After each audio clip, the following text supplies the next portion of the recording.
A bill is making its way through the Arizona legislature that, if passed, would allow landowners to kill endangered Mexican gray wolves.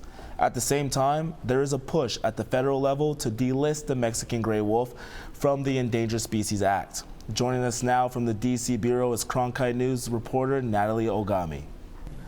Natalie, tell us about these wolves. How endangered are they? Yeah, so the wolves are still considered endangered by population estimates standards. They were formally listed on the Endangered Species List in 1976, and they were formally reintroduced into the wild in 1998 with a population of just 11 wolves. Since then, they've grown substantially to include a population of 286 wolves in New Mexico and Arizona, but that is still well below the minimum set by the Endangered Species Act to be considered as recovered. How unusual would it be for Congress to step in and delist the species? It is almost unprecedented for Congress to step in and delist a species, especially if the species has not met its recovery goals as outlined under the Endangered Species Act.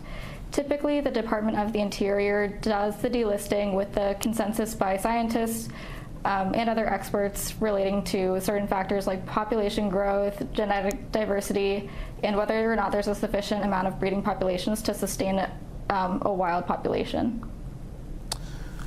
So who is behind the push to delist the wolves? Congressman Paul Gosar has been the one to really move this legislation through Congress.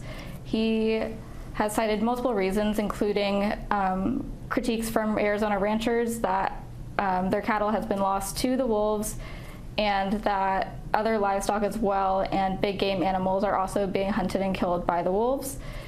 Although ranchers can get compensated for wolf-related losses, ranchers have argued that these claims have been hard to prove, and they're rarely compensated for their losses that they experience.